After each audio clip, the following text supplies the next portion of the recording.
And welcome to another Mongrel production, and welcome to this part of the preparation for an isolated remote desert trip. Grab your gear, let's go.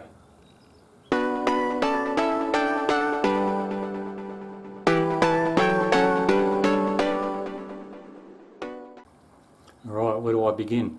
I leave in a couple of days' time with two other riders through Outback Australia, 6,000 kilometre return journey over 2 weeks. And over the years I've been asked to put together a list of things that I pack when I go on my journeys.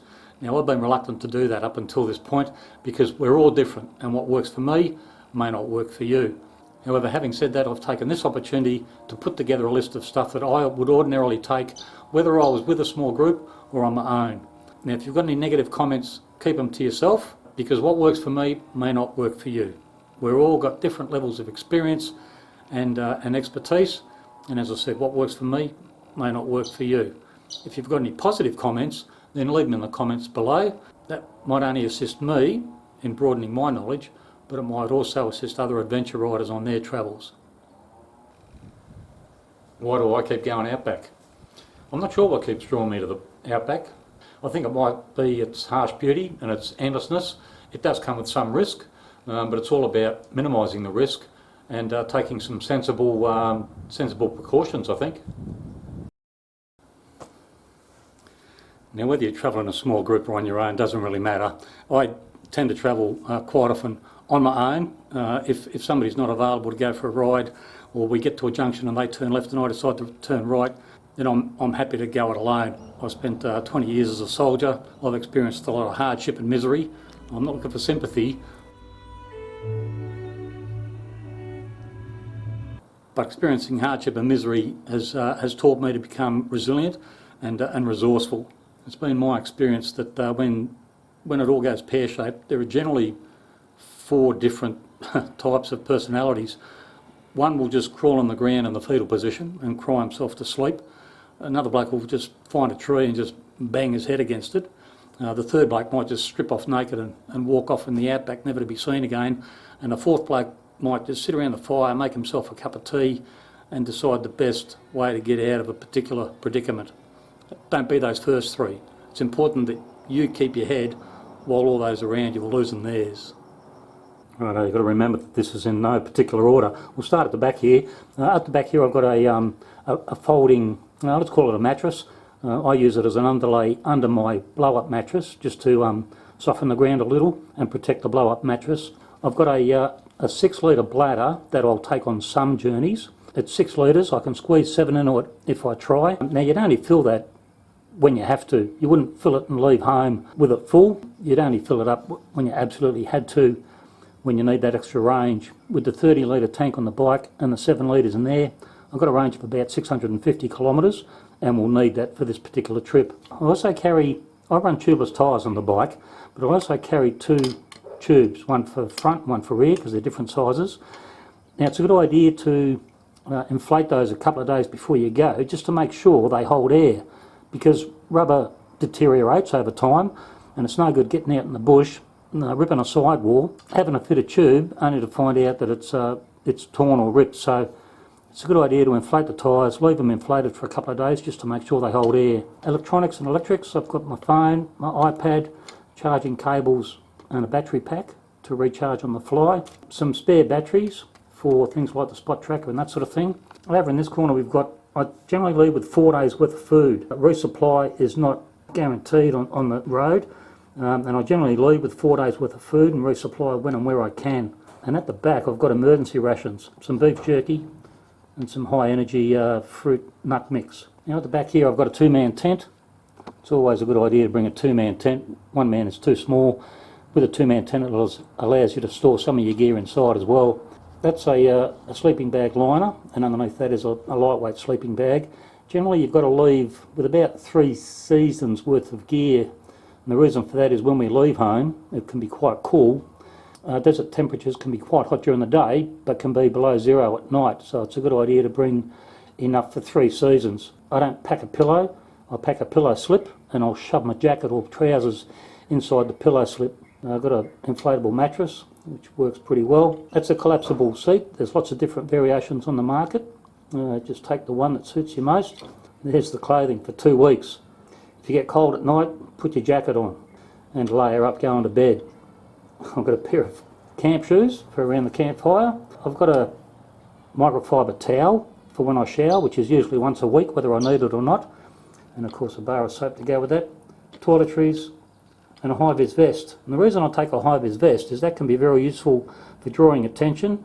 You can also use it as a windsock and wind direction indicator for aircraft, helicopters and the like, if you're being rescued. I carry a tie-down strap, lots of different uses. The main one in my case is helping to assist seal the bead on a tyre if you've had to replace the tyre. I've got a length of cord with a screw gate carabiner, and it's important if you take stuff that it has multiple uses. Now that can be used as a tow rope, it can be used as a clothesline. If you rig it up properly, you can actually use it as a mini winch. So yeah, it's absolutely essential that each item you take, in a perfect world, has a number of uses. Now below that I've got a ground sheet. I can use that as a cover over the motorbike. I can use it for trapping rainwater. I mean, you could use it as a body bag if you had to. That's a power pack jump start kit in case I have a flat battery, or if somebody else has a flat battery. And all this gear here is actually resting on a ground sheet that I use underneath my tent.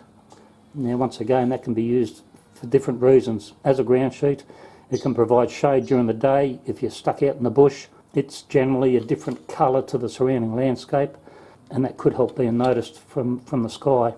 Up the back here I've got a first aid kit. It doesn't have to be anything fancy as long as it meets your needs. This one's just been put together in a plastic container. Below that I've got paper maps. I think it's almost essential to have paper maps because sometimes the technology fails, whether it's your GPS failing or flat batteries. So it's a good idea, I think, to have paper maps. A headlamp and a hand torch, bearing in mind you've still got a torch on your phone, or most of us have. I take a little AM/FM radio, primarily for company, but also if I get stranded out there, hopefully I'll hear my name on the news and I know they're looking for me. From a safety point of view, I've got a very simple GPS. I've got a spot tracker which also has an EPIRB function, an SOS capability, and on a lot of trips I'll take a satellite phone.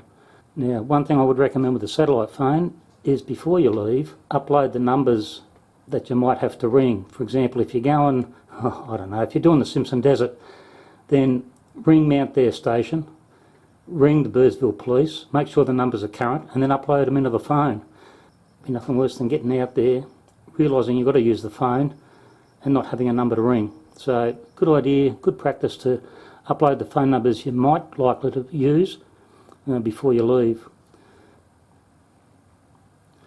Now, under the GPS and the spot tracker, I've actually got a next to kin card which travels in my map case. And on that card is all my personal information: name, date of birth, next to kin details, blood group and some other information. The reason I've got that is when first responders arrive on scene, they're going to need that information. So it's a lot easier to hand them a card, or they take a photo of the card, than it is to write the information down. And it's a good idea to tell blokes you travel with where that card is located. I've got one in my map case, and I've also got one in my wallet. Here I've got a set of wet weather gear. As I said, you'll probably leave home, and well, in our case, we generally experience 3 seasons, and you might cop a bit of rain when you leave and when you return. So it's a good idea to have wet weather gear.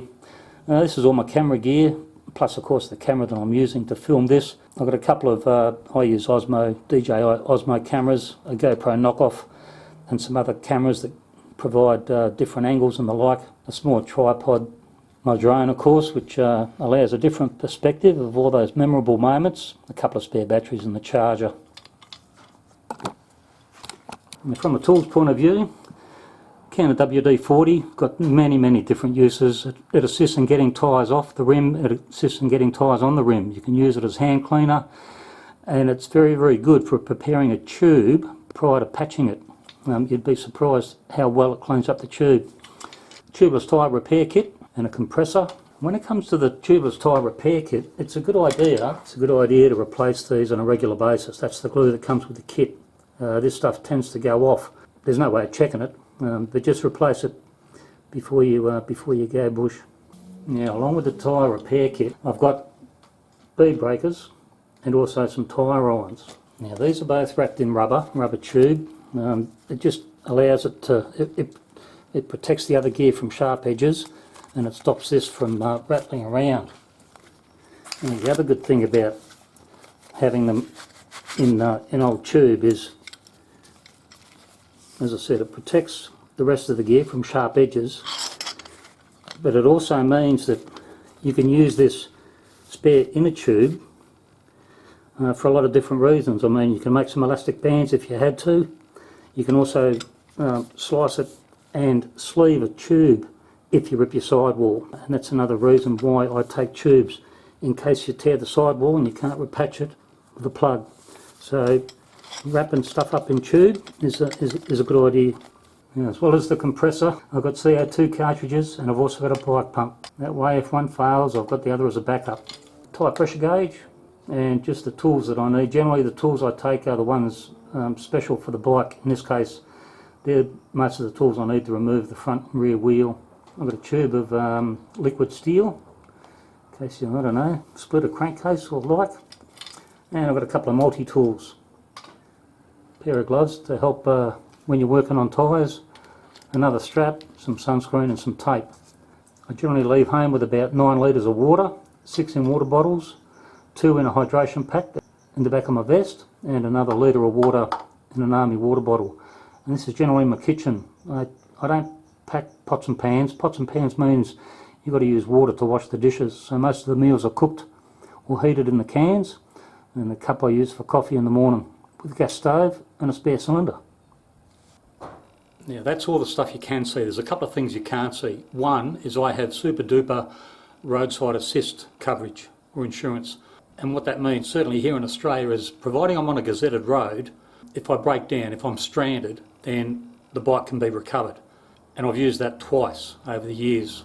It's probably worthwhile giving it some thought, because it'd be nothing worse than you're breaking down if you're on your own by yourself in the middle of nowhere, and as you take your final breaths you think, well, at least I saved $300. And the other thing to be considered is having a support network back home.